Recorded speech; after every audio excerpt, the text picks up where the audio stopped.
Beleza. O que é o pêndulo simples, né? Então, o pêndulo simples, ele é uma idealização. No livro de vocês vai ter lá o pêndulo físico, tá?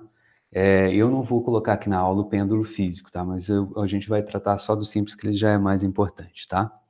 Então, o que é o pêndulo? Todo mundo já está cansado, né, de saber o que é um pêndulo, né? Mas vamos pensar aqui, que é o meu teto, né? E aqui eu vou traçar aqui uma linha aqui para me ajudar. E aí eu vou pendurar aqui nesse ponto aqui, né? Uma corda com uma massa. Uma corda de comprimento, né?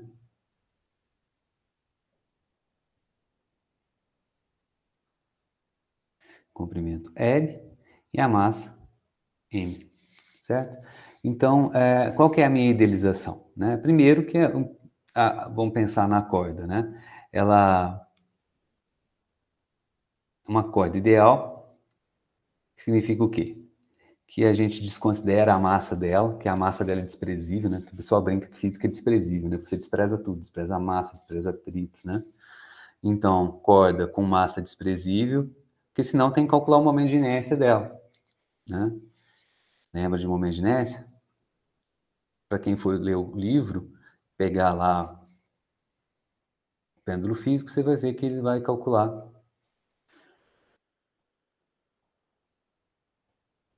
né? O momento de inércia do corpo que vai estar oscilando. Corda de massa desprezível, ela é inextensível, o que quer dizer o seguinte, que ela não estica, né?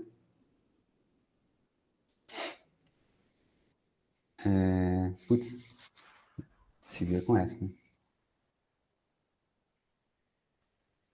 Flexível também. E um corpo, se ele tem dimensão, então de novo tem que calcular uma média de inércia. Então eu vou colocar aqui um corpo, né, preso ali, um caráter mais matemático, né, pontual. Tá? Então são essas minhas duas idealizações. Tá? E aí o que a gente faz? Né? A gente tira esse camarada aqui da posição de equilíbrio. Né? Quando a gente tirar ele da posição de equilíbrio, mantendo a corda esticada naturalmente, a gente sabe que esse camarada que está aqui, esse corpo, ele vai, né, descrever uma trajetória curvilínea, né? Mas mais do que curvilínea, é uma curva exatamente o quê? Circular. Né? Então você tem aqui uma trajetória circular. Qual que é o raio? Ó, o raio é o comprimento da corda que eu estou chamando de L, tá? Então, se eu tiro ele da posição de equilíbrio, deixa eu ver, tem alguém querendo entrar aqui. Não.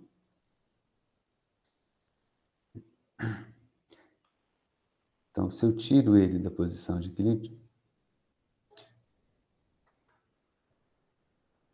vocês escutam um plim aí?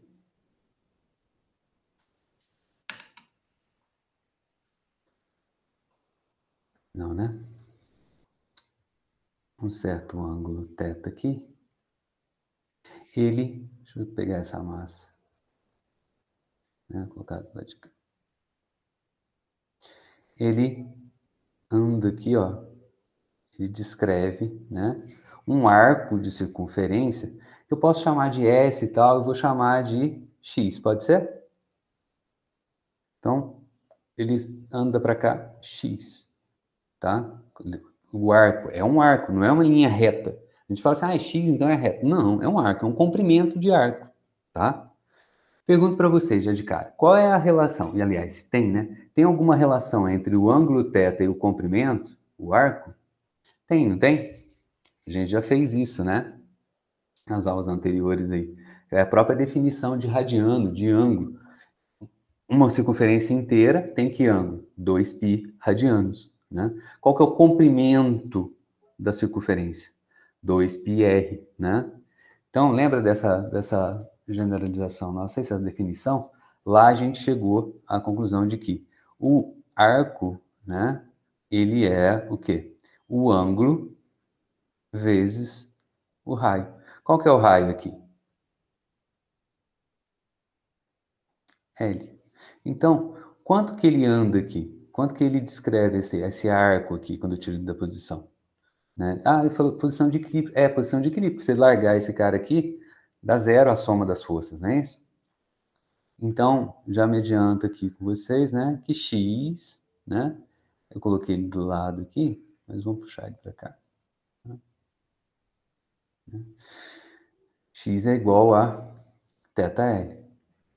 Lembra que eu fiz a brincadeira? Eu falei assim, ó, se eu tenho aqui um ângulo θ, quanto que é esse tamanho? Depende do quê? Chamei de S quando eu falei isso. Ó, esse S aqui é proporcional ao ângulo. Quanto maior o ângulo, maior, camarada. Se eu tenho aqui, ó, um ângulo maior, agora esse θ' aqui aumentou o S. Outra coisa é, o S ele é proporcional ao raio. Se agora, né, eu pego um raio menor, agora o comprimento aqui diminuiu porque o raio diminuiu, né? Agora eu estou contabilizando só esse cara que está aqui, para o mesmo ângulo. Como é que os gregos juntaram isso daí? Que o arco é diretamente proporcional a θ, diretamente proporcional a r. Isso é quinta série, na minha época era quinta série, hoje em dia é sexta série. Proporcionalidades lá no curso de matemática, né? Então, esse camarada aqui, a gente consegue juntar isso como r, θ ou θr. Tá? Essa é a definição que a gente tem, que os gregos fizeram. Só para lembrar vocês rapidinho, né? Então, aqui eu estou chamando de x só para poder fazer, não mudar tanto a cor da grama com relação ao movimento harmônico simples lá para o sisteminha massa móvel. Né? X é igual a θ, beleza? Então, para ser um movimento harmônico simples, o que a gente precisa de ter? Lá na definição nossa, né? A gente precisa de ter uma força restauradora, né? Força, ela tem que ser que age sobre o corpo, né? Ela ao redor de uma posição de equilíbrio, né? A força que age ali, ela tem que ser restauradora.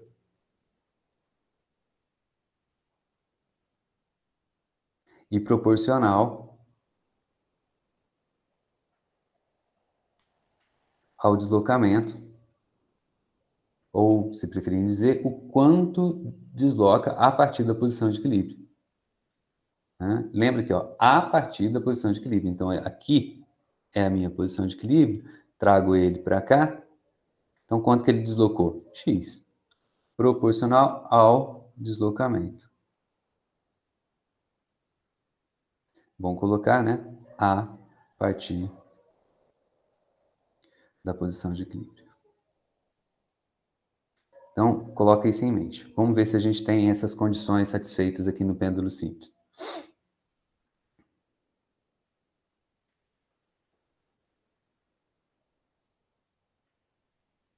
Tá? Temos que avaliar isso. Então, aqui eu preciso, né, de saber que forças agem no meu corpo. Tá?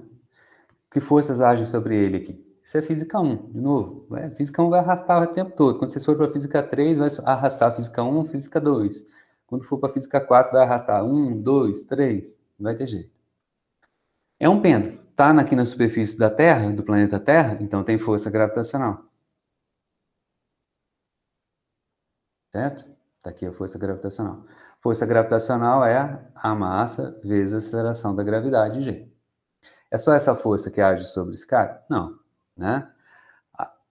Tem a atração da corda, né? Então, existe uma força aqui, né? Não vou entrar em detalhes, isso é física 1, né?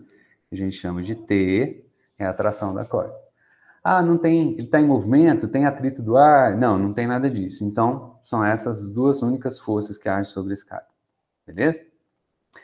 Agora, pergunto para vocês, quais dessas, aliás, antes disso, se eu arrasto ele a partir da posição de equilíbrio e coloco ele aqui, né, desloquei aqui X, aqui, um arco de circunferência de tamanho X, se eu pego agora e solto ele, o que acontece? Ele volta, ele cai, o pêndulo ele cai de novo, volta para a posição de equilíbrio. Não é isso? Ele para a hora que chega aqui? Não, ele continua, vai subindo, vai até do outro lado. Para, e volta de novo, passa pela posição de equilíbrio. Para. Não, ele está em movimento. Ele continua subindo. Olha, o movimento do pêndulo é um movimento de vai e vem, né? Ao redor de uma posição de equilíbrio que está aqui. Então, tem que ter força restauradora. Então, pergunto, qual dessas duas forças é responsável por arrastar ele de volta para a posição de equilíbrio? A tração ou a força-peso?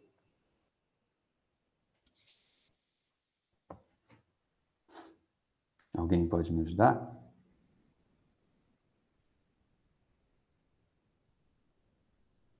Ai, deu tilt.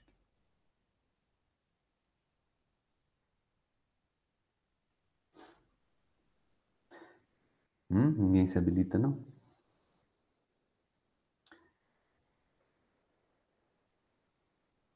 Ixi. Deixa quieto. Tanto faz, dá para pensar das duas formas, tá? Mas pode ser a tração ou pode ser a força gravitacional. Depende do que depende do sistema de coordenadas que eu vou escolher para poder analisar o meu problema. Eu vou optar por colocar o sisteminha de coordenadas aqui assim, ó. Uma coordenada, um eixo ao longo da corda, tá? Ao longo da corda, e um perpendicular, ou seja, tangente à trajetória. Tá? E aí eu pergunto para vocês, né? Se esse ângulo aqui vale θ, quanto vale esse ângulo que está aqui? Só olhar para o meu desenho, não é isso? Vale θ também. O que eu estou querendo fazer? Eu vou decompor a força gravitacional dessa maneira. Eu poderia ter colocado o sistema de coordenadas na horizontal e vertical e decompor a tração, né? Mas eu opto por fazer isso daqui, por quê? Porque essa reta que está aqui, perpendicular à reta que está ao longo da corda, ela é a tangente, ela está associada, né? Ela tem a mesma direção, sentido não faz sentido dizer aqui, mas ela tem a mesma direção de deslocamento infinitesimal aqui ao redor desse ponto, tá? Então, eu vou decompor esse cara, vai ter uma força, uma componente da força. Nossa Senhora. Tá? Tem uma componente da força aqui e tem uma componente da força aqui. Então, eu estou tirando essa força, decompus ela, e aqui eu vou ter uma força gravitacional projetada ao longo dessa direção. Aí eu penso nesse triângulo retângulo que está aqui para poder fazer a decomposição. Vou usar o ângulo θ, Pitágoras, né? Quanto que vale esse cateto que está aqui no triângulo retângulo? O ângulo reto está aqui, né? É cateto adjacente ou cateto oposto ao ângulo θ? Cateto adjacente. Então, ele está associado à função cosseno. Então, esse camarada que está aqui é a hipotenusa. Quem que é a hipotenusa? mg cosseno de θ. Esse camarada que está aqui é o mesmo que está aqui ó, de baixo. Então, ele é o cateto oposto. Por exclusão, né? Se esse cara aqui é cosseno, então esse cara que está aqui é mg seno de θ. Né? Então, vamos olhar o que esses caras estão fazendo, né? Esse cara e esse cara que está aqui. A componente que está ao longo da corda, ela equilibra a tração. Em que sentido? Né? De que maneira? Né? Olha, ela que está puxando a corda e a corda puxa o cara. Ela é a força que estica.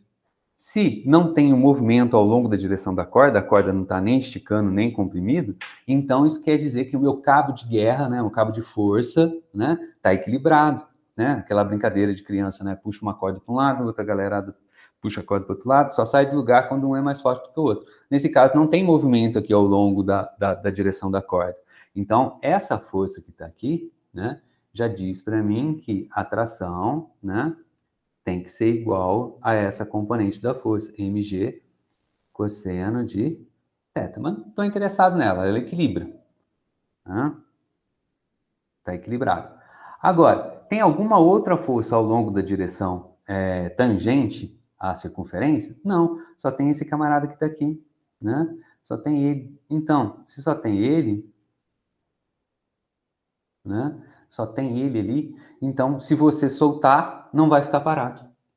A hora que você soltar, essa força vai agir exatamente, né? De que forma? Arrastando a massa M, o corpo, né? Para baixo, de volta para cá. Tá? Eu desenhei nessa posição. Então, significa o quê? Né? Tá para a esquerda. Se eu tivesse, por acaso, desenhado o deslocamento para a direita, essa força para cá, né, estaria na direção contrária. Né? Então, se eu arrasto para a esquerda, a força está aqui, né? mg, seno de θ, está aqui agora. Então, se eu solto ele aqui, a força mg seno de θ, a componente da força gravitacional, essa componente tangente à circunferência, numa direção tangente à circunferência, arrasta ele de novo para a posição de equilíbrio. Ela é minha força restauradora. Mas espera aí, Hugo, você já disse que força restauradora tinha que ser o quê? Com sinal de menos, né? Então, né, eu tenho que pensar nisso mesmo. Se o meu ângulo é positivo, se eu estou arrastando para cá, chamando um ângulo aqui positivo, tá? Tudo que aparece no sentido contrário é negativo. Né? Vamos colocar. Vou colocar em vermelhinho. Né? Esse cara aqui tem que ser negativo. O menos aqui diz para mim o seguinte, ele está no sentido contrário ao meu ângulo θ. Então, ângulo θ positivo, ele fica negativo. Eita, apareceu esse cara. Então, aqui eu tenho, né, então, portanto, aqui já em vermelho, uma força restauradora,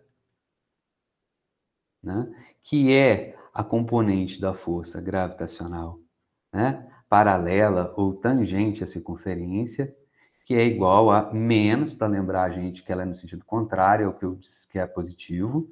Quem disse que era positivo para a direita? Eu. Né? Tá bom? Mas peraí, se você disse que... E se adotasse o contrário? Se você dissesse que para cá era negativo, né? Se fosse para cá negativo, ele ia ficar positivo, certo? Mas a força, pense bem, se o ângulo é negativo, seno, lembra, olha só, círculo trigonométrico. Se eu tenho aqui um ângulo positivo, θ, cadê o seno dele? O seno dele é a projeção dele aqui. Então vai dar algo positivo porque está para cima. Positivo. Da projeção dele é esse cara que está aqui. Para o mesmo ângulo, só que agora negativo, se esse camarada agora que estiver aqui para baixo, negativo, o seno dele, essa projeção aqui, esse tamanho agora vai dar negativo. Então, se eu digo que é negativo para cá, eu vou colocar um positivo aqui na frente, mas a hora que eu fazer o cálculo do seno, vai dar um seno negativo, ele volta a ficar negativo. Consistente. Né? Tudo coisa básica, gente. Lembra? Ó, seno, cosseno, Pitágoras, né? Não tem nada de muita matemática aqui. Né? Então, é mg seno de θ. Essa é a minha força restauradora. Vou arrastar esse cara aqui para cá. Né? Aí pergunto, né? Essa força que apareceu, que eu montei ela aqui, que é a minha força restauradora, ela é algo do tipo, né? Como eu coloquei aqui, a força tinha que ser o quê? Sisteminha massa-mola, força elástica, ela é igual a menos porque era restauradora, né? Proporcional a quanto desloca a partir da posição de equilíbrio, a gente chamou de x. E uma constante de proporcionalidade. Vocês estão vendo alguma coisa parecida aqui? Parecido, tem um menos aqui, tem um menos. Tem constantes aqui na frente? Tem.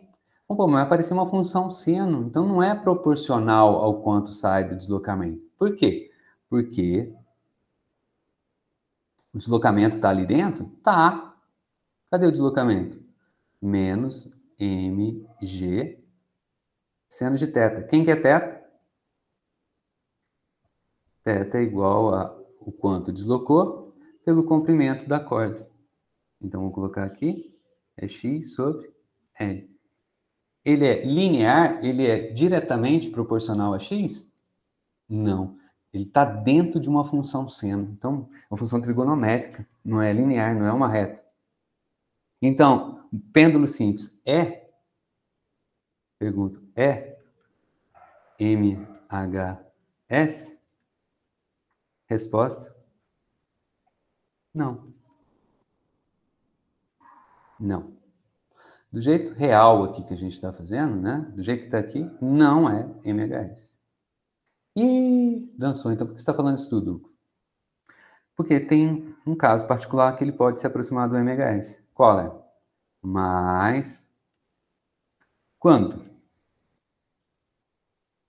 θ em radianos é pequenininho, menor do que 1, lá do cálculo, limite seno de θ é igual a aproximadamente θ. Vamos ver? Nunca vi isso. Ah, sério? Cadê minha calculadora?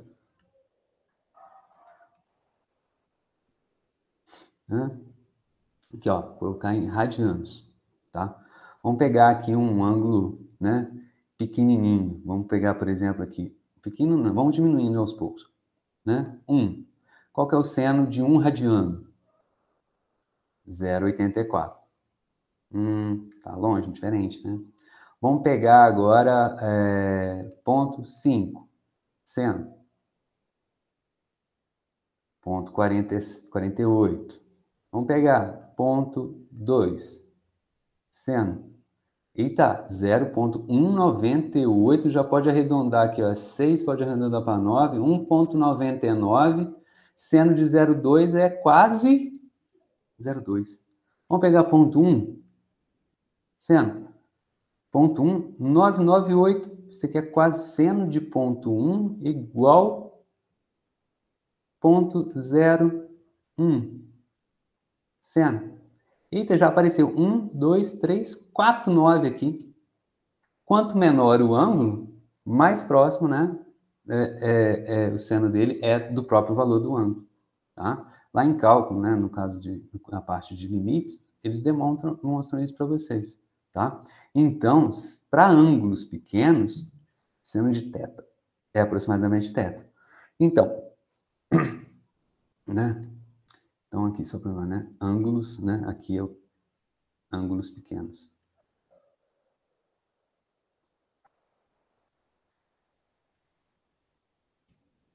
O que acontece se eu considero só ângulos pequenos? Se é assim, né? Considerando só ângulos pequenos, a minha força restauradora vai ficar igual a menos mg seno de θ, que é igual a menos mg, né? Então, agora, para ângulos pequenininhos, isso aqui vai ficar aproximadamente, seno de θ é igual a θ. Aproximadamente θ. Isso aqui para ângulo pequenos. θ pequenininho. Tá? Menos mg seno de θ. Mas quem que é θ? Menos mg. Θ é x sobre L. Só para ficar mais arranjadinho. Menos mg sobre L, x. Olha agora aqui para esse camarada que está aqui. A força, né, restauradora tem que ser linear com x. Restauradora, negativo. X elevado a 1. Né, e uma constante multiplicativa, que é a constante de proporcionalidade. O que apareceu agora? Menos força restauradora. X elevado a 1, então é linear. E aqui, m, massa. G, aceleração da gravidade. L, comprimento do pêndulo. Isso aqui é constante. Você foi lá, montou o pêndulo, está fixo esses valores. Né?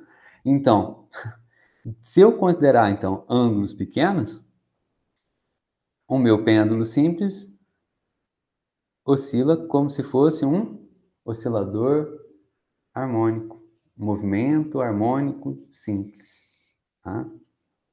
Beleza? Consegue enxergar isso? Essa é a minha definição do MHS. Agora, vamos comparar aqui, continuar comparando. Né? Então, a minha força restauradora que a gente tinha antes, né, era a força elástica, era igual a menos Kx. Então, quem que é a minha constante de proporcionalidade agora? O meu K é igual a mg sobre L. Então, vamos pegar aqui, ó, passar o m, né, dividindo. K sobre m é igual a g sobre o comprimento do pêndulo. Mas, quem que é K sobre m? É ômega, a frequência natural de vibração, né, ao quadrado. Isso aqui é igual a K sobre M, que vai ser igual a quem?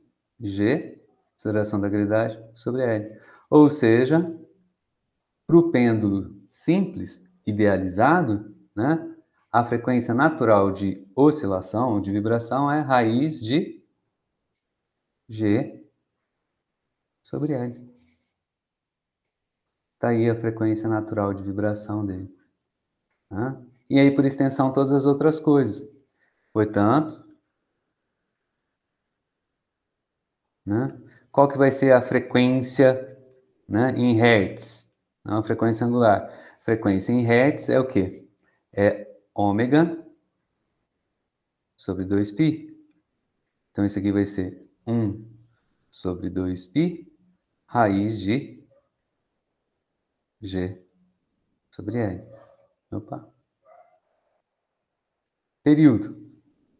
O período não é atração, tá? Cuidado.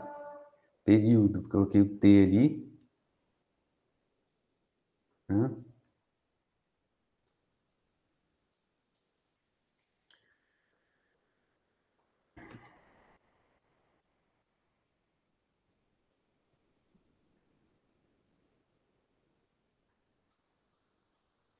Para não confundir. Período é 1 sobre a frequência.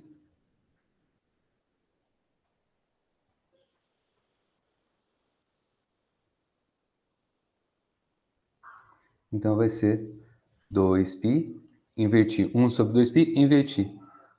Raiz quadrada, não inverte, né? Lá, quem está lá dentro, inverte. L sobre G. Tá? Observação importante, exatamente como eu fiz, né? Aqui, natural por quê? Porque não depende, né, de fatores externos, de parâmetros físicos, claro.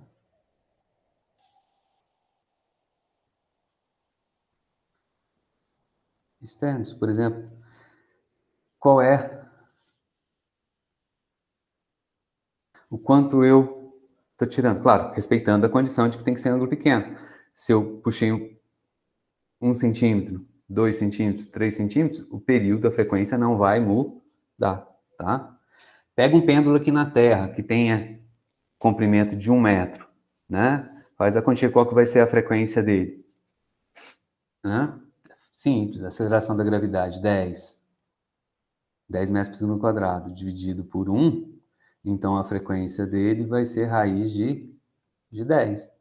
Leva ele para a Lua, o mesmo pêndulo de 1 metro. Opa, lá agora a aceleração da gravidade é outra, menor, né? Bem menor, nem lembro exatamente quanto que é, né? Uma fração, quase de uma ordem, pelo menos, né? 10 vezes menor, né? Então, aí sim muda a frequência, beleza? Então, isso aqui é a frequência natural de vibração.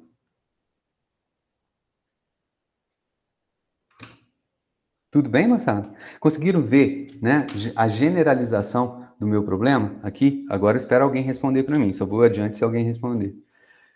Conseguiram ver o quanto eu generalizei? Mesma coisa, mesmo problema, só que né? Mesmos conceitos, só que agora aplicado para um outro problema físico, né? Sim. Né? Então tá bom. E essa definição aqui que é super importante. Então serve para qualquer outra coisa, tá?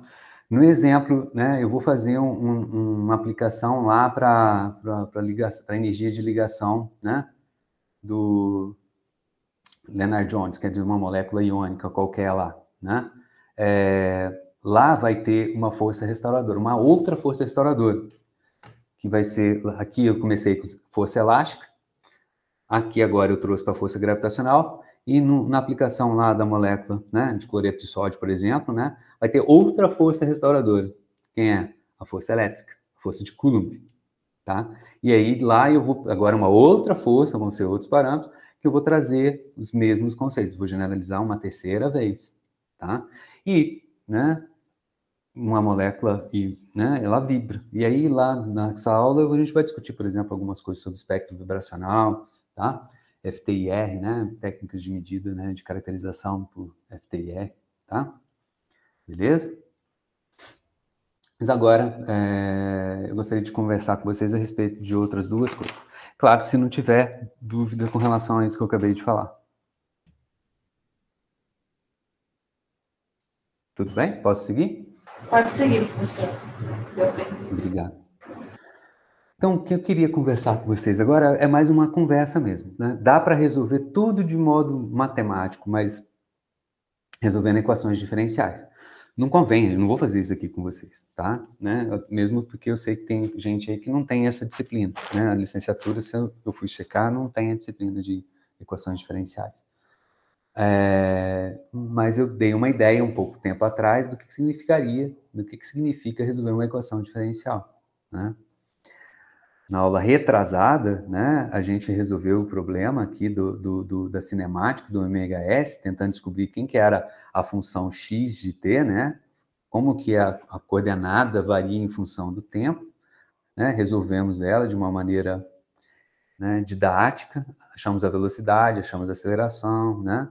E aqui eu falei assim, bom, a gente poderia ter feito tudo isso daqui a partir da solução dessa equação diferencial, com técnicas mais matemáticas, só pensando aqui de maneira mais simples, né?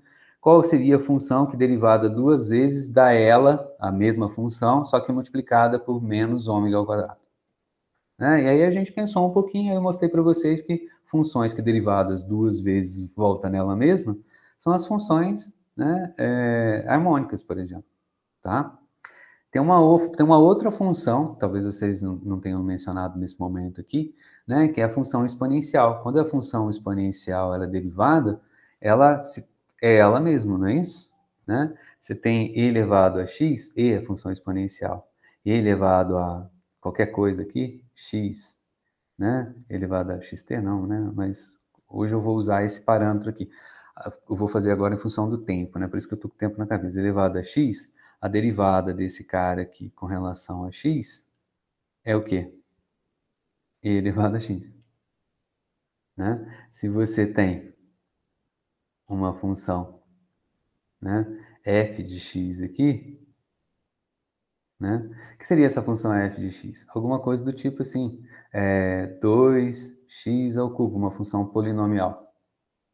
Então, se você tem esse cara aqui, então você tem a derivada de f de x dx vezes a própria função e elevado a f de x. Então, nesse exemplo que eu estou dando aqui, se fosse 2x ao cubo, então deriva esse cara 2x ao cubo. Caiu 3, não é isso? 2 vezes 3, 6, né? Joia? 2 vezes 3, 6, x ao quadrado elevado a 2x ao cubo. Não é complicado, né? Mas só para completar. Não precisa, não vou até apagar aqui, tá? Só para lembrar. E aqui, é claro, a gente já foi direto no seno e cosseno, mas a função exponencial aqui, bobear servir, hein? Já fica a dica. Então, aqui agora eu quero considerar o caso em que a gente tenha amortecimento, que é o caso da vida real, né? Se você pega um sisteminha massa-mola e tira ele da posição de equilíbrio e solta, ele não vai ficar infinitamente oscilando ali. Se você pega, quem antigamente, mas talvez tenha visto na casa da avó, ou então no museu, um relógio de pêndulo, né? Tinha lá um badalo, né? Que é um pêndulo, né? Ele ficava lá o tempo todo ali, mas aí o que ia acontecendo com ele? Ele ia parando. Quando ele parava, o relógio parava de funcionar, né? Ah, isso é legal, peraí. O badalo, como é que era isso? O badalo, ele, cada vai e vem dele, ele era feito de tal maneira que o período de oscilação dele era igual a, por exemplo, 1 segundo. Então, ele vai e volta, ajustando só o quê? O comprimento dele. Ajustando o comprimento do pêndulo, né? Claro que ali é um pêndulo físico, mas você ajusta o comprimento dele de tal maneira que o período dele dá 1 segundo. Então, ele vem e volta. Quando ele vem e volta, a engrenagem faz um tec, ponteirinho de segundo, dá uma caminhadinha. Ele vai e volta, tec, outro segundo. E assim as engrenagens ainda. Mas é claro, à medida que ele vai badalando ali, que ele vai oscilando, né? Ele vai morrendo porque existem forças dissipativas, né? Atrito, a resistência do ar, né? Elas são chamadas de força dissipativa porque elas roubam, entre aspas, né? Roubam a energia mecânica do sistema, né? Elas fazem com que a energia térmica, que a energia mecânica seja dissipada de forma mais geral na forma de energia térmica. Ou seja, quando você tem atrito, né, e desliza uma superfície sobre a outra, né, o corpo vai deslizando até parar, né? Para onde que foi a energia mecânica dele, a energia cinética, por exemplo, né? Foi transformada numa energia que a gente não tem muito controle, que é a energia térmica. As superfícies esquentam. Tanto é que no frio a gente esfrega as mãos para poder ficar com as mãos quentes, não é isso? Né? A gente vai falar disso lá em termodinâmica, né? As forças dissipativas, elas são super importantes para a gente definir a segunda lei da termodinâmica, tá? Que é a entropia, né? Do sistema, né? Permanece constante ou sempre aumenta. Que dá ideia para a gente também de tempo, tá? A seta do tempo, em física, o que diz para a gente que ela realmente existe, que dá a sensação de que ela existe, é a entropia. Mas a gente vai discutir essas coisas lá, né? Mas estou resgatando aqui essas ideias de força dissipativas, tá? Então, o que eu quero fazer aqui agora, né, é escrever isso, né? O que a gente vai ter agora são oscilações ou vibrações amortecidas. E por que significa amortecida?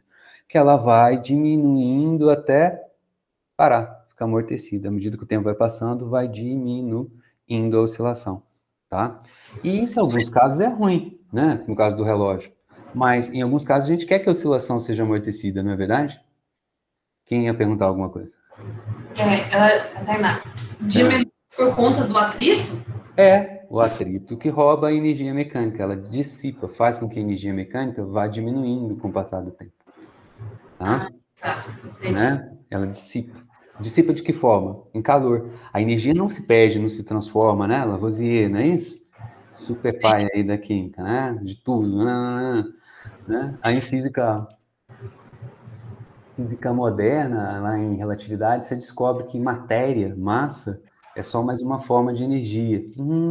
Verdade. Aí você fala assim, pô, Lavoisier até aquele negócio das massas lá, era energia também, né?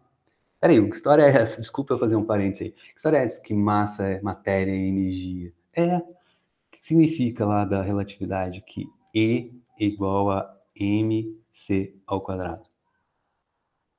Essa relação aqui que todo mundo coloca nas camisetas sem saber o que é, diz para mim simplesmente que uma certa quantidade de matéria que tem uma determinada massa m, né, ela corresponde a uma quantidade de energia. E o que é o C ao quadrado? É uma constante de proporcionalidade. O C que aparece das equações, dá para a gente mostrar isso, né? O C é a velocidade da luz, que é 3 vezes 10 à oitava metros por segundo. C ao quadrado vai ser esse camarada aqui ao quadrado, né? 9, né? 8, 10 oitavas vezes 2, 16. Então, o fator de proporcionalidade, não sei por que está aparecendo esse trem aqui.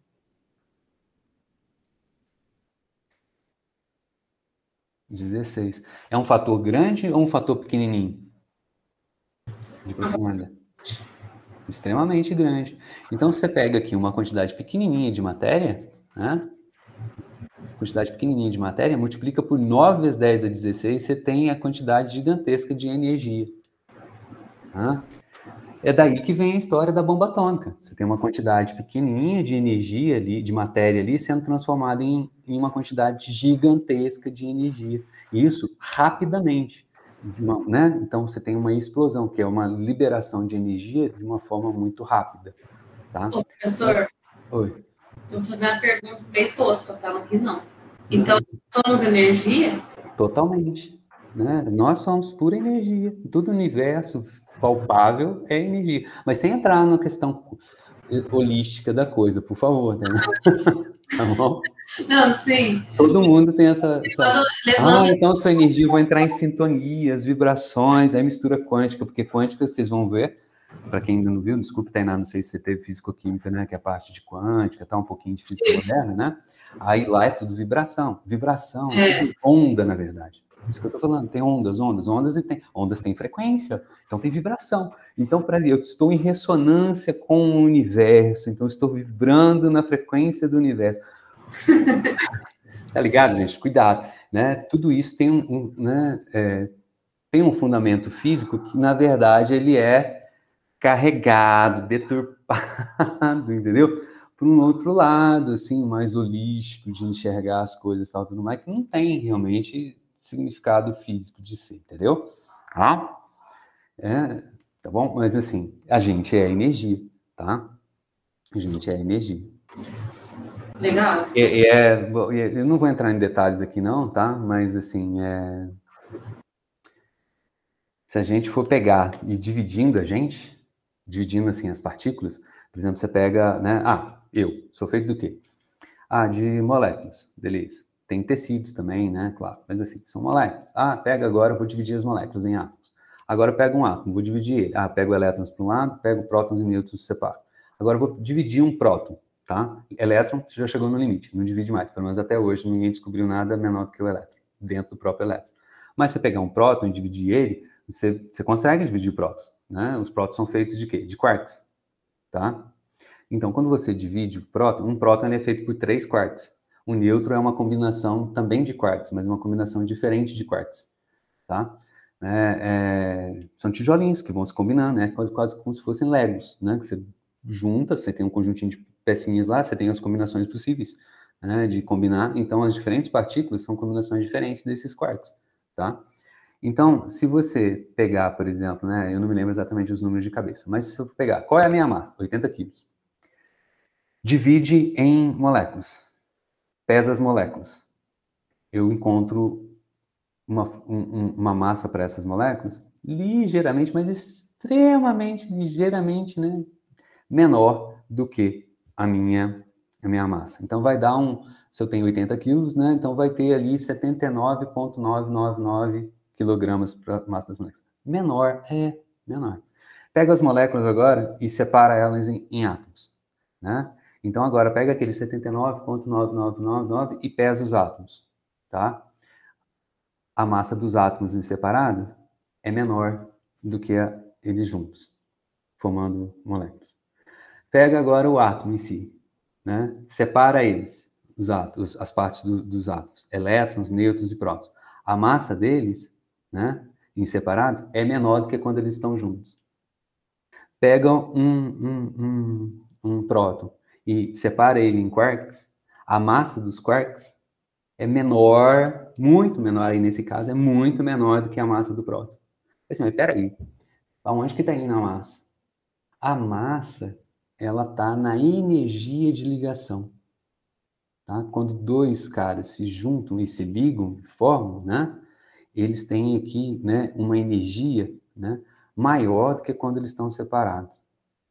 Tá? E aí, exemplo disso, quando você pega um núcleo grande de um átomo, bem pesadão, por exemplo, urânio 238, né? 238 é o número atômico dele, né? Que é o número de prótons mais número de nêutrons. E aí, quando você separa os dois, separa tantos prótons para um lado, 92 no caso do urânio, e 200 e 300 e cacetada nêutrons para o outro lado, né? A massa deles é diferente, é menor separado do que quando está junto. Mas peraí, então, para onde que foi a massa? Energia.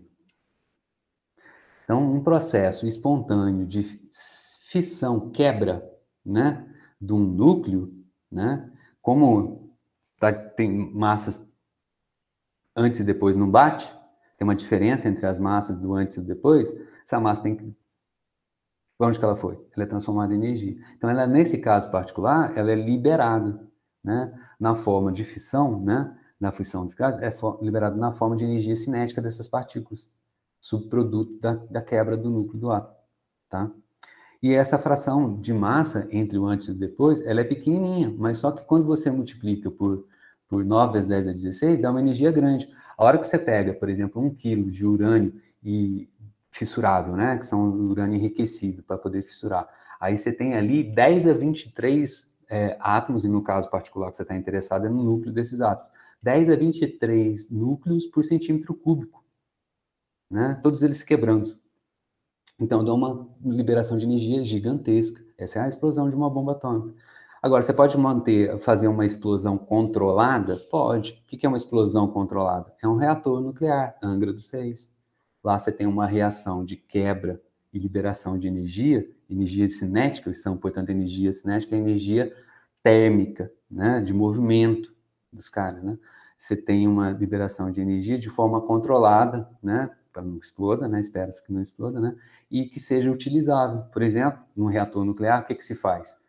Igualzinho lá no século XIX, numa caldeira.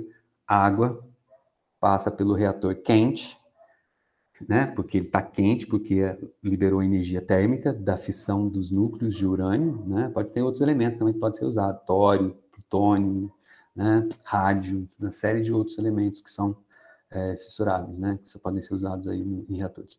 Aí o que acontece? A água passa por ali, ele está quente, a água vaporiza, vapor, o vapor passa numa turbina, né, roda a turbina, energia elétrica, tá? Essa é a ideia. Interessante. Mas física moderna.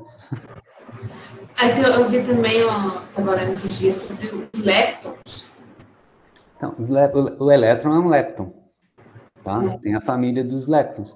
Então, acaba se organizando as partículas subatômicas, entendeu? Em diferentes famílias, de acordo com as propriedades, entendeu? Então, por exemplo, você tem a família dos férmions e a família dos bósons, tá? Fóton é uma partícula, ela é o quê? É um bóson. O elétron é uma partícula de qual família? Ah, é um férmion, tá? Que são os férmions? Os férmions são as partículas que obedecem o princípio de exclusão de Pauli, tá? Próton é férmion, nêutron é férmion, tá? Fônon, que é uma partícula também moderna, vamos dizer assim, tem o fóton e tem o fônon, também é bóson. O núcleo de hélio, né, da parte do hélio, o núcleo total, somando todo o camarada ali, os caras que estão ali, ele é um bóson. Então você consegue ter propriedades diferentes para o hélio, líquido, né, ele pode se tornar superfluido, né, tem essas características todas entre férmions, bósons, tem os quarks, tem os leptons, meson, né, tem o meson pi, gente, tem mais de 1000 partículas, né? Então se organizam em diferentes formas, de diferentes famílias. Então você tem uma tabela periódica de 1000, uma tabela periódica, eles se organizam como se fosse uma tabela, porque os caras usam o que já se conhece. Então tem uma tabela periódica ali. Minha tabela periódica está organizada também, né? Tem as suas características. Isso aqui é metal de transição, isso aqui são os alcalinos, terrosos, estão se organizados, não estão? Então, você tem uma tabelona e organizada desses caras para todas essas subpartículas. Quem gosta disso aí, quer fazer uma leitura educativa, né? Pega o livro 4 de Física e dá uma lida no último capítulo lá do Física 4, tá? Ele vai falar sobre tudo isso, sobre essas partículas e tal, tudo mais. Eu estava na aula da professora da Unicamp, não sei se o nome, muito boa. Carol, uma gordinha loira, branquinha. Mais velha, não sei se da Unicamp, se da UF. Eu costumo usar, assim, eles têm um curso lá da Univesp, né? Universidade Virtual do Estado de São Paulo, né? Que são diferentes, tem gente da USP, tem gente da Unicamp, né? E os cursos de Física 1, 2, 3 e 4 lá, eu da Unicamp, desse da Univesp, né? Se não me engano, a Física 4 é da Carol, eu chamo ela de Carol, que ela foi minha professora, Maria Carolina. Sério? Nossa, a aula dela é muito boa. Não, ela é muito show mesmo. Ela é uma simpatia também, mãezona de tudo. E tem a, né, Física 1 do Bresca, tudo gente íntima, né? O Luiz Brescancin, né? Foi meu professor também. Aí tem Física, se não me engano, Física 3 é do Peter Schultz, também foi meu professor. Esse aí já foi mais perto, porque ele era do mesmo grupo de trabalho meu. Só que ele é teórico, era experimental. Mas, assim, gosto muito desses cursos lá. E costumava deixar, por exemplo, assim, quando EAD, tinha disciplinas de EAD, tem as minhas aulas e tem aulas lá, por exemplo, da Academia Khan, são excelentes também para vocês procurarem, entendeu? As aulas da Unicamp são fantásticas, então tá tudo lá, 100% lá, né? E de uma maneira também bem legal, bem didática. E os da Academia Khan, sem noção. Vocês conhecem a da Academia Khan, né? Lá tem zilhões de coisas de química, de física e de cálculo, né? Só que eu não gosto muito lá, não, de lá. Eu não sei, eu não gosto muito da explicação do pessoal, mas, assim, o conteúdo é bem trabalhado. Então, a gente tem que procurar, né? A gente tem que ver o seguinte, né? Como é que é? Vocês vão ser professores. Às vezes a gente planeja uma aula, fala assim, eu vou trabalhar esse conteúdo desse jeito, né? Será que isso funciona para todo mundo, para, sei lá, para aqueles 30 ou 40 alunos que você tem dentro da sala de aula? Provavelmente não, né? Não é a capacidade cognitiva daquele aluno que não entendeu o que você falou, né? Que está atrapalhando, né? Às vezes ele precisa enxergar de um outro jeito. Naquele momento em que o aluno não entendeu, né? Você acabou de explicar. Então, qual que é a alternativa sua? Primeira coisa, assim, vai que é uma falta de atenção dele, ele se distraiu e tal, tudo mais. Então, peraí, vou explicar de novo. Você explica de novo. O cara continua não entendendo, então, a partir desse momento, você tem que fazer o quê? Tentar explicar de uma outra maneira. Não é assim? Né? Não conseguiu enxergar dessa outra maneira, então uma terceira maneira. Chega um ponto que o professor ele fica limitado, porque ele também tem limitação de pontos de vista a respeito de determinado assunto, né? Aí, o que é bom sempre a gente ter? Oferecer para os alunos, entendeu? Alternativas diferentes de apresentação, de trabalhar conteúdo, né? Então, por isso, assim, tem as minhas aulas, é o meu ponto de vista, tá? Tem outras formas de apresentar, com certeza, de trabalhar, de chamar atenção, de focar aqui, ou de, né, às vezes a gente não estou seguindo o livro, né? Eu dou voltas e voltas ali, mas vou seguindo, não é isso? Porque é o meu ponto de vista. Aí vem um outro cara, apresenta de uma outra maneira. Então, a gente tem essa responsabilidade também de não só focar naquilo que você está fazendo, mas oferecer para o seu aluno, já que hoje em dia tem essa alternativa, né, outros conteúdos, né, outros cursos, né, o caso da Khan, o campo não serviu para você não gostou, né, mas tem outros alunos, e para mim, por exemplo, eu gosto, mas é uma coisa muito particular, que depende da forma como você consegue organizar essas informações e aprender elas, né? Isso não é nenhum demérito, né? Nenhum problema cognitivo nenhum, não. Isso é uma questão particular de cada um, né? Do aprendizado de cada um. Né? Então, eu sempre tenho as minhas aulas, gravo as minhas aulas, coloco lá assim, ó, eu ofereço lá para os caras de uma maneira já mais direta, ó, essa aula a respeito desse tema está nesse link lá da Academia Khan, essa aula a respeito exatamente desse conteúdo está nesse link lá da Unicamp, e vou colocando assim, já adianto, já vou colocando mais opções para os alunos, né? Sempre bom. Sim. Né? Mas vamos, então, voltar aqui a questão. Vamos falar aqui agora, né? Então, vou incluir na nossa brincadeira aqui, né?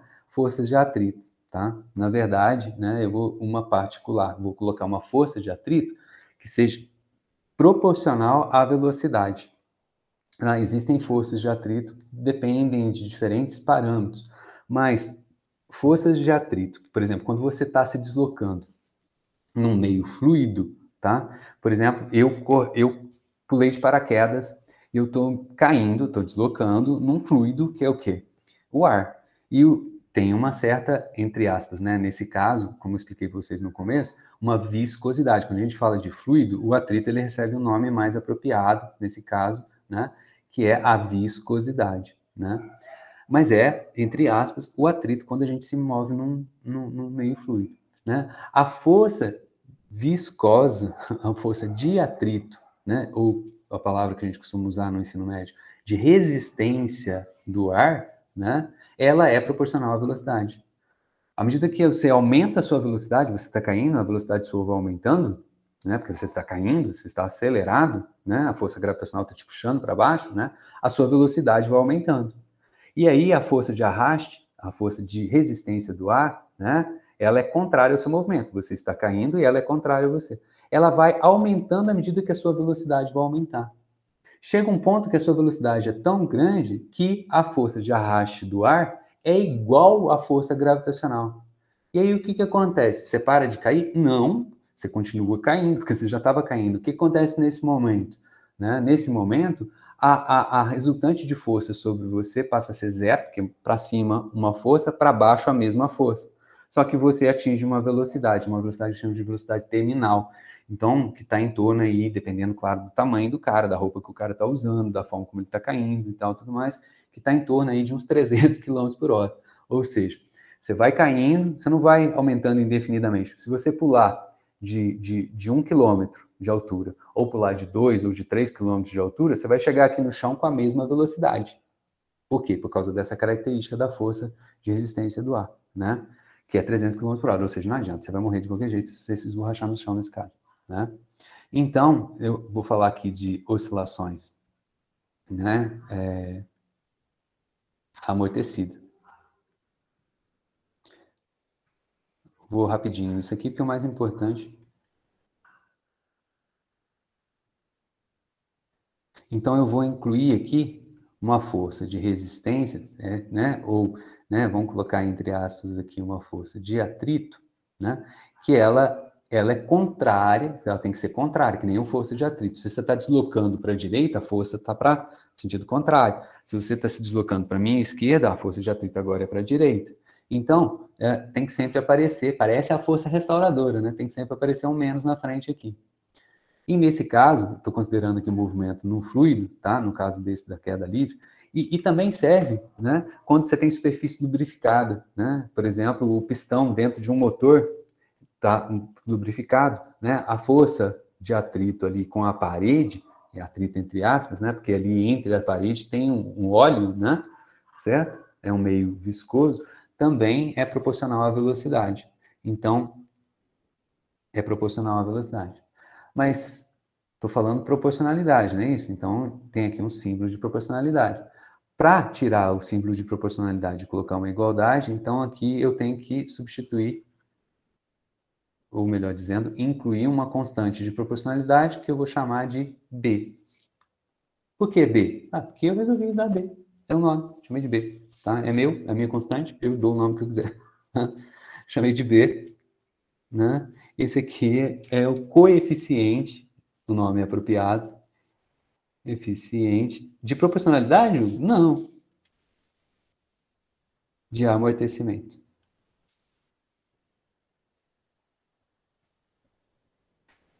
É, é intuitivo isso. Quanto maior o B, maior é a força de resistência, maior vai ser o amortecimento. Tá? Então, eu vou incluir ela na minha brincadeira. Então, dentre as forças que agem sobre o corpo, né, eu tinha lá, né, antes só a força elástica. Então, agora, a somatória de todas as forças que agem sobre o corpo vai ser, quem que eu tinha antes? Sisteminha massa-mola, menos Kx. Agora, eu vou colocar mais a força de atrito, de resistência, tá? Menos BV. Essa é estou somando todas as forças que agem sobre o corpo. Isso daqui, segundo a lei de Newton, tem que ser igual a massa vezes a aceleração. Então, como é que fica a minha equação diferencial? Menos Kx, menos coeficiente de amortecimento B. Quem que é velocidade?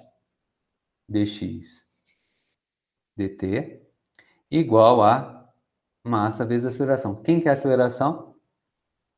Dx2 dt2. Então, essa é a equação diferencial que eu tenho que resolver. Não é uma equação diferencial difícil de resolver, mas claro, eu não vou ficar perdendo tempo resolvendo ela aqui. Então, é uma equação diferencial de segunda ordem e tal, né? Eu vou só apresentar o resultado dela.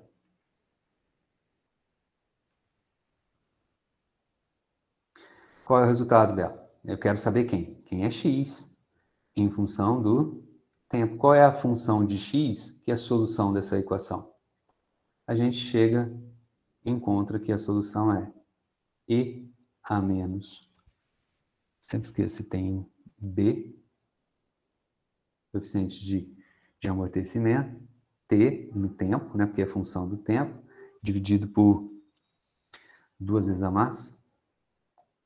Então, esse aqui é uma função exponencial decrescente, que está multiplicando quem? A amplitude. Então, à medida que o tempo vai aumentando, vai passando, esse cara que está aqui vai crescendo, né? Só que é menos. Então, portanto, ele está, na verdade, aonde? No denominador. Já vou melhorar esse cara que está aqui. Cosseno.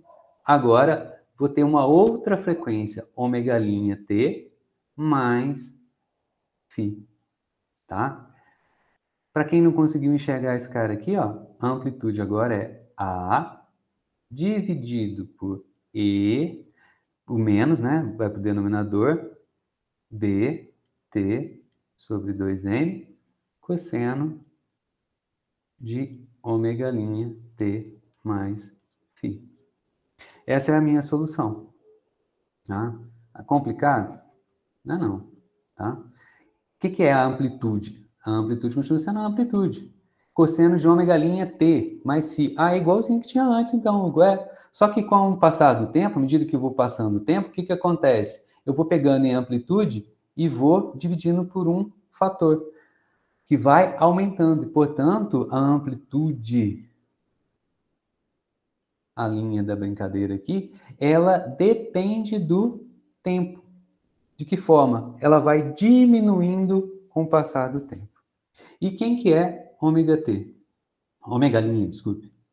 Ômega' era quem? Ômega que a gente tinha antes era a frequência natural de vibração, não é isso? Era raiz de K sobre M. Continua sendo raiz de K sobre M, só que agora ela vai ser menos um parâmetrozinho, que é B ao quadrado sobre 4M ao quadrado. Então, ela é menor do que a frequência que a gente tinha antes. Tá? Então, essas são as duas soluções. Tá? Então, eu vou analisar aqui agora 3 casos, tá? Que vai depender da relação desses caras que estão aqui dentro. Tá? Então, o primeiro caso, tá, é quando K sobre M é maior do que B ao quadrado sobre 4M ao quadrado. Porque depende do K da mola, depende da massa e depende do B, do quanto que você tem de amortecimento. Quão intensa é a força de resistência ali no fluido, por exemplo. Né? Então, nesse caso que está aqui, né, o que acontece? Nesse caso, a gente tem como solução, né, um termo, uma função que vai oscilar, normal. Vou colocar aqui, ó. Esse aqui é o tempo, esse cara que está aqui é o meu x de t. Só que agora ele oscila e de maneira, a cara da função vai ser algo assim. Ele oscilava, certo? Só que agora o que vai acontecendo com a oscilação?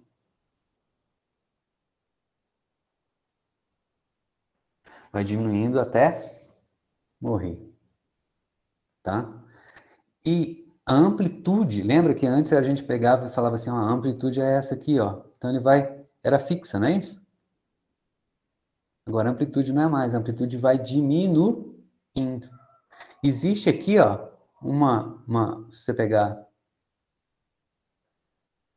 né? A amplitude vai caindo. Esse cara que eu desenhei aqui, em azul,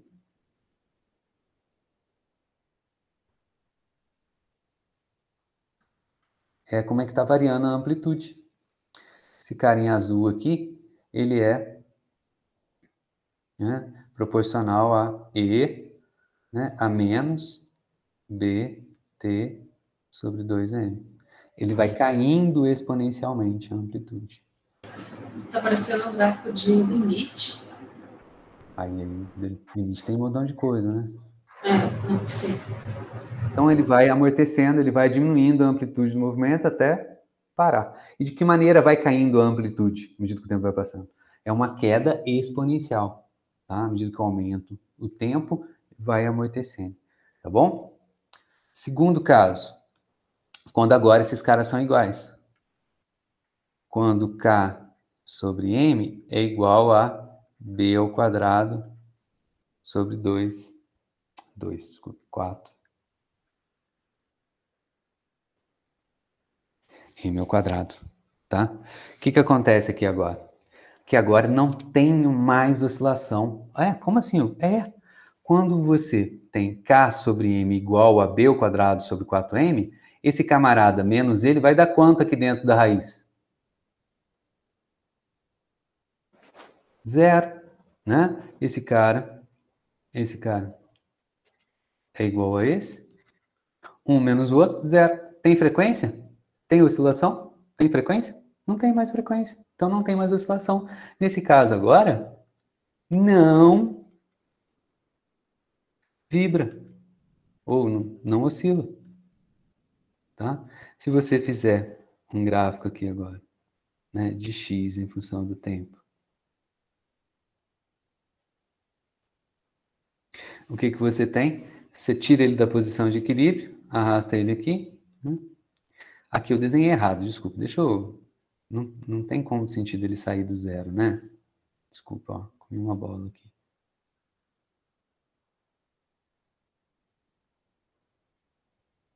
Deixa eu consertar, porque, né, você tem que tirar ele da posição de equilíbrio. Dali, ele estava na posição de equilíbrio na hora que começa. Não funciona, né? Então, ele sai daqui.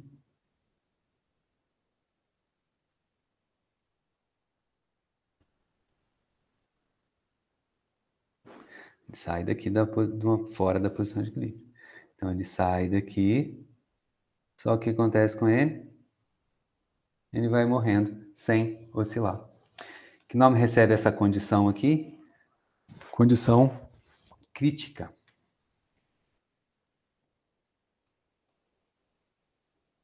E esse cara que está aqui é o subcrítico. E a terceira condição vai ser o chamado de superamortecimento ou supercrítico. O terceiro, agora você tem K sobre M menor do que B ao quadrado sobre 4M ao quadrado. O que acontece agora? Agora, esse camarada K em amarelo aqui, K sobre M, é menor do que B ao quadrado sobre 4M. O que acontece com isso? Vai dar, então, um número negativo dentro da raiz. Pode ter raiz quadrada de número negativo? Não, né? Mas os matemáticos dão um jeitinho nisso, né? Aparecem, então, os números imaginários. Não existe no nosso conjunto de números reais. E aí eles vão montar um conjunto chamado conjunto de números imaginários. Já viram isso? E vão chamar de I. É muita criatividade, meu Deus. Raiz quadrada de menos 1. Gente, tem tanta integral, por exemplo, que... Teorema de Euler. Nossa, nem vou falar nada. Legal. Tá? Dá para resolver. Aí a gente resolve as coisas aqui. Só que aqui agora é o seguinte, né? Deixa eu fazer esse desenho aqui melhor para poder comparar. Só para poder comparar. Né?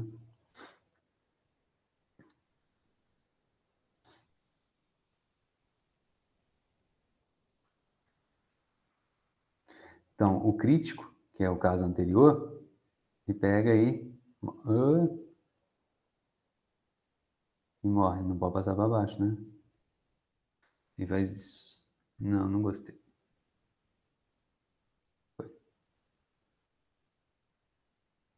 E morre. Tá? O supercrítico agora ele também não oscila, né? Só que ele faz isso agora aqui, ó. Ele vai morrendo bem devagarinho, vai morrer lá na frente. Então o vermelhinho aqui é o crítico. E o azulzinho aqui é o supercrítico.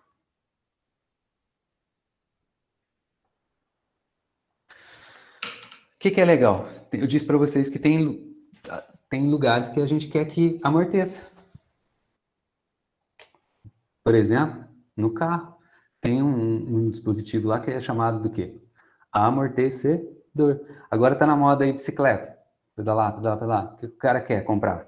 Uma bicicleta que tem o quê? Amortecedores. Eu tenho uma full suspension, que é um amortecedor no garfo da frente e um amortecedor atrás, na roda traseira. Então tem 2 amortecedores, porque eu tô velho, né? Então, né, qual que é a função do amortecimento? Né? Enquanto você está passando num buraco, você quer que o carro, né, e é uma questão inclusive de segurança, ou então a bicicleta, né, amorteça. Você cai, amorteça aquela batida, não é isso? Né? Quando você cai no buraco com a bicicleta. Aí o que acontece? O que você usa? Você usaria, vou usar uma mola, né? Vou usar uma mola, que é na hora que cai ali, vum. Mas só o que vai acontecer se você usar uma mola? Comprimiu a mola, opa, beleza, mas o que vai acontecer com a mola na sequência? Ela vai empurrar de volta, vai empurrar você de volta. Você vai oscilar, você não quer que oscile. Você quer que ela absorva o impacto para você e não oscile. Então, qual é a condição que você quer que tenha, né, para um amortecedor? Para o caso prático, você quer o camarada no crítico. O supercrítico funciona, mas o supercrítico é aquele que vai ser muito lento, demora para ele, né, absorver o impacto que ele está levando, tá? Então, no livro de vocês tem um exemplozinho aqui legal, que é pistão aqui. Esse é um amortecedor.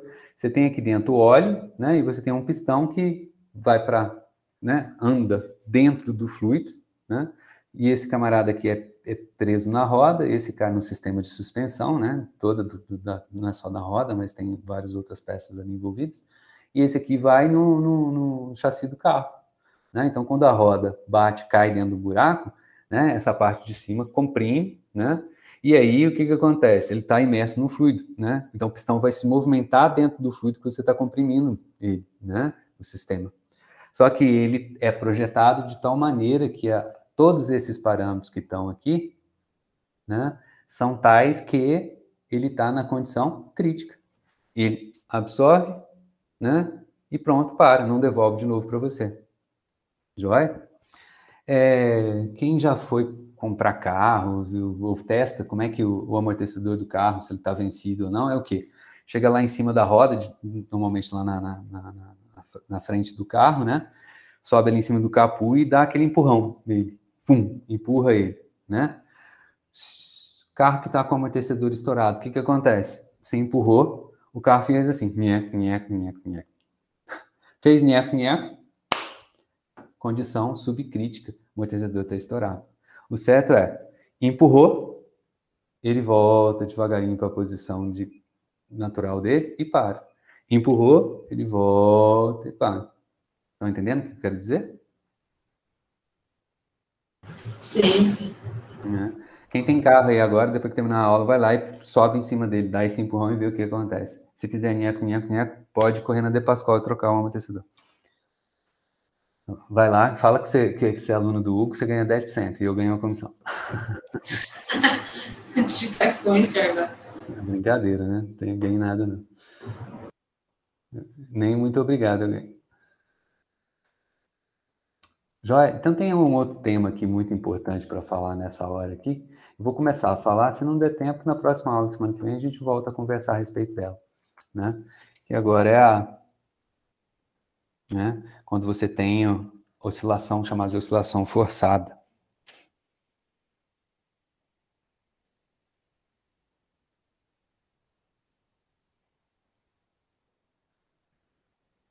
O que significa isso daqui? Que além do atrito proporcional à velocidade, menos BV, tem você lá empurrando o cara. Tem uma força externa. Por que você? Pensando num balanço, num pêndulo, né? Você empurrando alguém lá no pêndulo. O pêndulo, né? Está se movimentando ali, né? Se não tivesse os atritos ali da corda na árvore, no galho da árvore, ou, né? Seja lá onde que for que você pendurou seu balanço, né? Tem a resistência mesmo do ar, que está se movimentando no fluido, né? Então, você sabe, se o camarada lá sai da posição de equilíbrio e solta o corpo dele, ele vai balangando ali até parar de novo na posição de equilíbrio, por causa da força dissipativa. Porque tem, então, né, uma oscilação amortecida pelas forças dissipativas.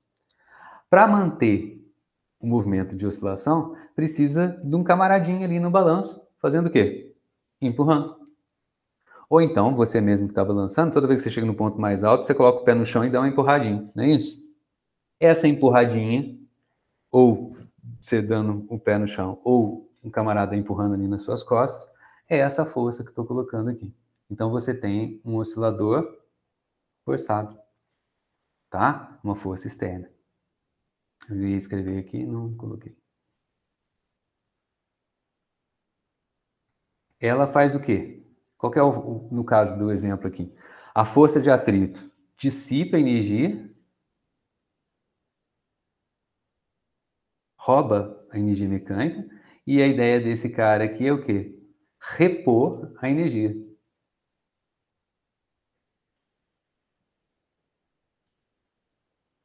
Para a oscilação continuar acontecendo, né? Ou seja, essa força aqui, na verdade, né, é uma força. A força em si só não é energia, é a força empurrando, força deslocamento, trabalho é energia, né? Beleza? Então, como é que fica as forças, a somatória de todas as forças agora? Então, a gente tinha a soma de todas as forças que agem sobre ele. A gente tinha só a força elástica, a X. Aí, agora, colocamos a dissipação, o atrito, a resistência do ar proporcional à velocidade. Agora, eu vou colocar uma outra força, função do tempo.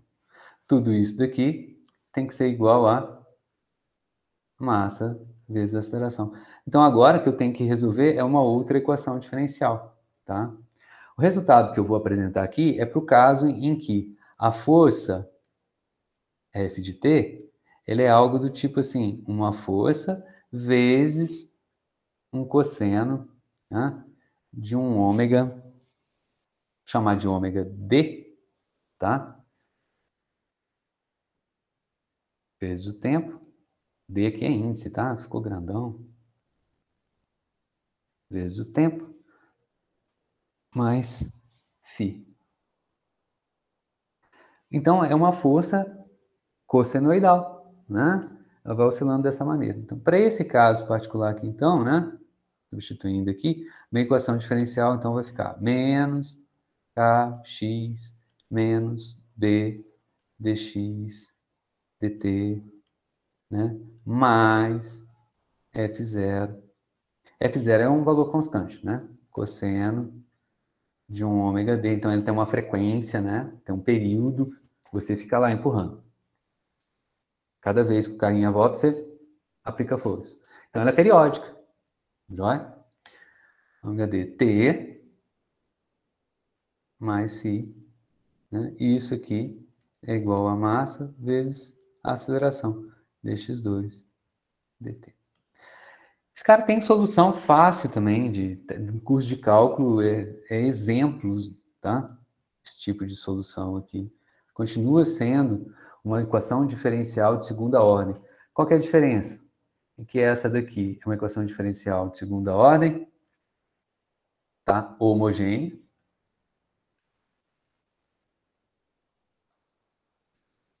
E essa daqui não é homogênea, tá? Esse cara aqui, então, é uma equação diferencial de segunda ordem.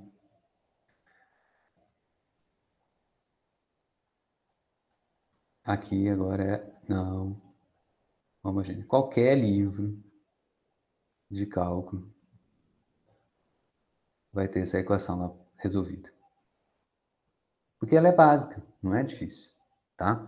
Mas eu não vou fazer isso daqui agora. Não é difícil, tá? Mas eu não vou fazer isso daqui agora. A única coisa que eu quero mostrar para vocês é que é o seguinte, quando a gente resolver essa equação diferencial aqui, a gente descobre que a amplitude da oscilação, agora ela depende dessa força externa. Ué, mas como assim a amplitude? Ué, né? Você sabe disso, né? Você já brincou no balanço, você sabe que quando você quer, né, fazer com que o camaradinho lá que está balançando vá mais alto, ou seja, né, tem uma amplitude maior, isso depende muito da força que você está colocando ali.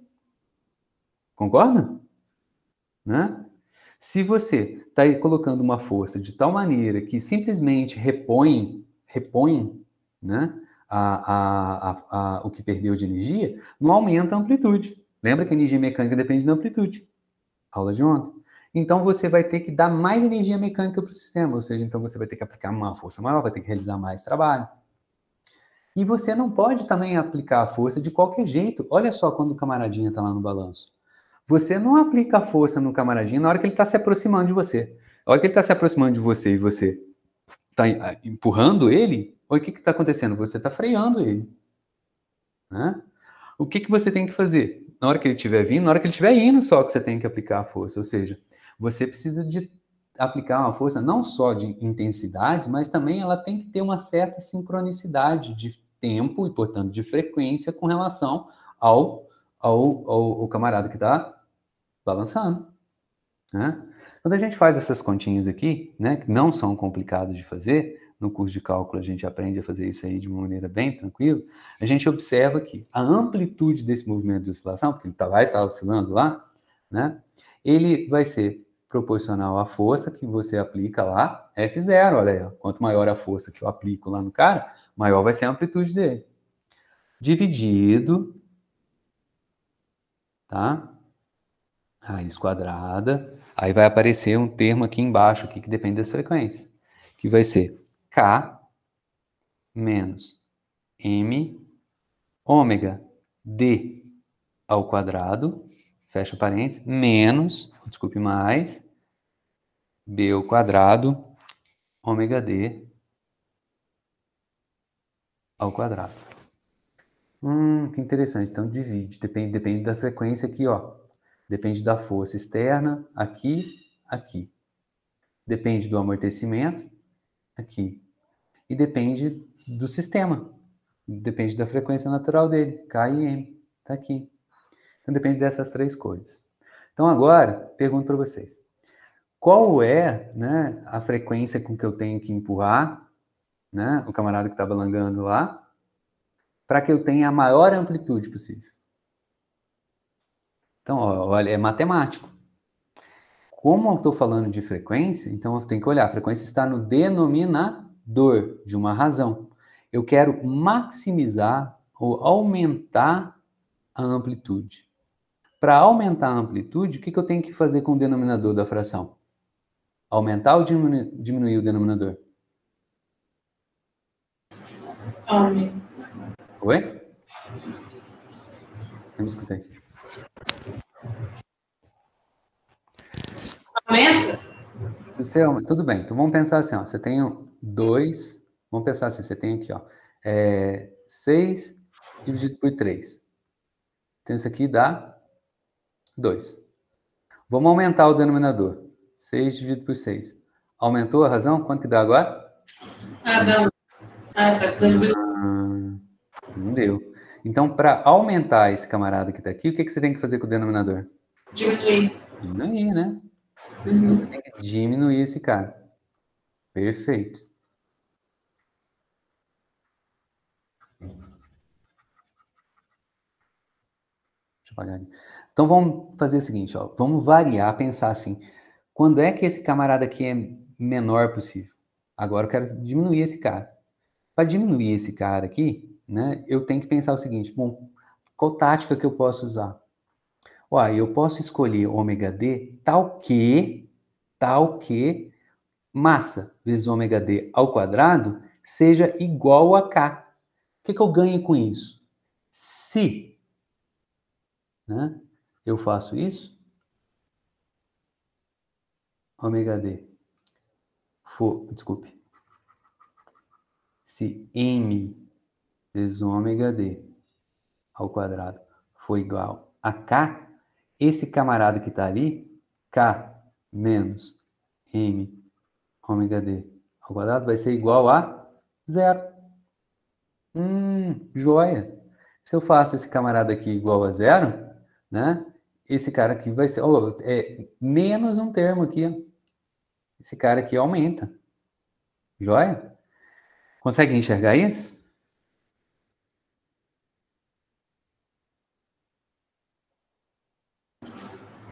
Qual que aumenta? Olha, se eu fizer esse camarada, eu quero diminuir esse cara, então eu tenho que cortar alguém. Então, eu tiro esse cara ou tiro esse, tem para diferentes frequências. Se eu tirar um camarada, por exemplo, é como se eu tivesse no exemplo que eu dei aqui para você, 6 dividido por 2 mais 1. Se eu tirar o 2, vai ficar o quê? 6 dividido por 1. Aumenta, não aumenta? Aumenta. Isso. De que maneira eu posso tirar esse camarada aqui daqui de dentro? Tirar esse cara daqui? Vai fazer ele ser zero. Fazer ele ser zero é o quê? K menos M ômega D ao quadrado igual a zero. Ou seja, passa para o outro lado, está negativo, vai para o outro lado positivo. Então, M ômega D ao quadrado tem que ser igual a K, como tinha escrito aqui em cima. Ah, entendi. Né? Então, se é, né, o que acontece? Ah, então isso aí, se eu faço isso, eu maximizo, né?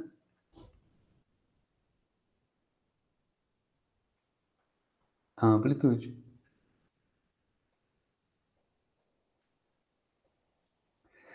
Vou apagar esse cara aqui, que eu já fiz, né? Passei um adiante. Então, o que significa? Qual é a frequência, então, que eu tenho para ter amplitude maior? Então, ômega D ao quadrado vai ser K sobre M. A frequência da minha força tem que ser igual a raiz quadrada de K sobre M. Para eu maximizar a minha amplitude, ômega D é a força, é a frequência da força externa. A frequência da força externa, se ela for igual à frequência natural de vibração do sisteminha, eu maximizo a amplitude. Ou seja, né, quando eu empurro com a frequência natural de vibração do oscilador, a amplitude aumenta. Que fenômeno é esse? Ressonância. Observem, olha só, o significado holístico da brincadeira, tá? Olha, a minha frequência que eu estou fazendo ali tem que ser igual à frequência do sistema, do outro. Quando nós estamos em ressonância, significa o quê? A minha frequência é igual à frequência do sistema. Igual. Quando nós ressonamos com o universo, nós estamos vibrando com a mesma frequência do universo. As coisas se amplificam, né? Aumenta, maximizamos a amplitude. Então, é uma brincadeira minha, pelo amor de Deus, tá? Mas a ideia é essa, tá? Exatamente. O fenômeno de ressonância é quando a gente excita. Eu estou empurrando ali, eu estou excitando, eu estou realizando trabalho sobre o sistema. A palavra que a gente usa é isso, eu estou excitando o sistema. Eu estou tentando dar energia para o sistema. Quando é que o sistema vai conseguir pegar a maior quantidade de energia minha? Quando eu estou na ressonância, quando eu excito ele com a mesma frequência natural de vibração dele.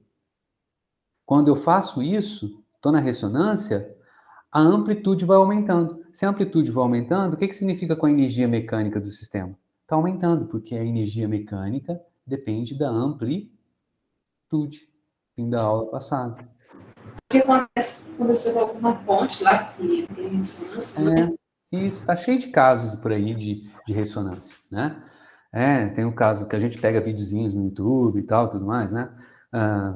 O mais comum da gente encontrar é um vídeo de um sisteminha de uma ponte suspensa, né? Igual aquela é presa por cordas, né? Tal. Então, e aí a corda está esticada. Se a corda está esticada, o que acontece com ela? Né? Como se fosse uma corda de violão. A gente vai falar disso. Ela vai ter uma frequência, uma frequência natural de vibração dela. O que acontece se eu for lá e excitar, né? Soprar essa corda com uma frequência, né? Igual à frequência natural de vibração dela. Ela vai começar a vibrar naturalmente e vai aumentando, vai aumentando, vai aumentando a vibração dela, porque a amplitude vai aumentando. De onde que vem essa energia da amplitude? Eu estou soprando. Soprar é mal dizer, né? Eu estou soprando um vento que tem uma frequência igual àquela frequência de vibração da corda. Aí a corda começa a vibrar, vibrar, vibrar, a amplitude vai aumentando, vai aumentando, vai aumentando, chega um ponto em que a ponte se arrebenta, né? Cai. Para quem já afinou violão, o que significa afinar o violão? Como é que você sabe que o violão está afinado? Lá é um fenômeno de ressonância. Lembra do diapasão de afinar? Hoje em dia é diapasão eletrônico, o camarada que trabalha com isso, né, que mexe com música, né? Ele compra já o diapasão eletrônico. Antigamente era o diapasão mesmo, né? O diapasão ele é tal que ele vibra numa frequência bem definida. Normalmente é 440 Hz, que é o Lá, né, dos músicos, tal, né? 440 Hz. Então o que acontece? Eu quero afinar o meu violão, eu quero que as cordas do violão, todas elas emitam, né, a mesma frequência. Então tem que ajustar elas todas para vibrarem em 440 Hz, tá? Então eu tenho uma forma lá de ajustar a frequência de vibração dela. Como é que eu sei que eu ajustei certo? A hora que eu chego com o diapasão eletrônico ou o diapasão normal, né, e emito o som de 440 Hz. Quando eu emito o som de 440 Hz, né, aquele som, a gente vai falar sobre som é uma vibração mecânica do ar. O ar vai vibrando, a corda está aqui, o ar vem vibrando, e o que acontece com a corda? Ela passa a ser empurrada pelo ar. Quando a frequência ali do diapasão e do ar, né, vibrando é igual à frequência natural da corda, a hora que o diapasão, né, a hora que você liga o diapasão, a corda começa a vibrar como se sozinha. Não é que está sozinha. A energia do som, do diapasão, está sendo transmitida para a corda. Então, quando ressona, a corda ressona com o som do diapasão, está afinado o violão, ou a guitarra, o que quer que seja o instrumento de corda. Estão entendendo o que está acontecendo? Legal. Né? Exemplo de ressonância também, né? Excitação eletrônica no átomo, tá? Né? Quando a gente consegue, olha só a palavra que eu estou usando, excitação eletrônica. Eu estou pegando um elétron de um estado fundamental, um estado de mais baixa energia, dentro dos orbitais do átomo, né? Vamos falar de ensino médio, né? As camadas K, L, M e tal, né? Então, ele está na camada K, você quer promover ele para uma camada L, KL, um salto orbital, né? Do elétron sai de um orbital e vai para outro. Por exemplo, no átomo de hidrogênio, você tem um elétron lá só, né? Se ele está no orbital mais baixo, na verdade, um S, né? Mas em termos de camada KL, o pessoal lá da espectroscopia de 1800 bolinhas, eles que usam KLMN, né? Espectroscopistas lá do século XIX, eles que inventaram essa história de KLM. Então, ele está lá no orbital, na camada K, no orbital 1s, tal, e você quer promover ele para um orbital de energia mais alta, você não pode dar qualquer energia para ele. Você tem que dar uma energia certinha para ele sair de um orbital e ir para outro. Ou seja, excitar ele com uma energia específica. Qual é essa energia específica? A energia do átomo de hidrogênio, só depende do sistema. Né? É o quê? Ressonância. Excitando ele com a energia certinha do meu sistema. Né? É exatamente a mesma energia. Quando eu excito ele com essa frequência, ele absorve a energia e pula para um outro orbital. Se eu dou uma energia qualquer que não é a natural dele, o que acontece com o elétron? Ele fica quietinho lá, e não sai do lugar. Né? A energia certinha é a diferença de energia entre as energias do orbital, por exemplo, L para o K, né? Da camada L para a camada K. Joia? Do S para P, né? Camada L é P. Então, joia? Então, tudo isso é fenômeno de ressonância, tá? Então, por isso que ele é super importante. A hora que você está fazendo espectros vibracionais, né, o FTIR lá, você está jogando luz, né, com um comprimento de onda, portanto, uma frequência, depois a gente vai falar de comprimento de onda, uma frequência tal, que é aquela frequência de vibração das moléculas. Depois a gente vai discutir mais isso a respeito de ressonância quando eu falar de ondas, tá bom? Já passei um pouquinho da hora aqui, 43, vou parar por aqui, tá? E isso já encerrei o tópico, então estou devendo para vocês a lista de exercícios lá no Moodle, né? E também postar lá um vídeo meu, né? Resolvendo alguns exercícios, uns exemplos importantes para vocês. Beleza? A aula da semana que vem eu vou já começar o capítulo de ondas. Beleza, professor. Muito obrigado, então, pela paciência de hoje. E até semana que vem. Joia? Até. Até mais. Boa noite. Até mais, gente.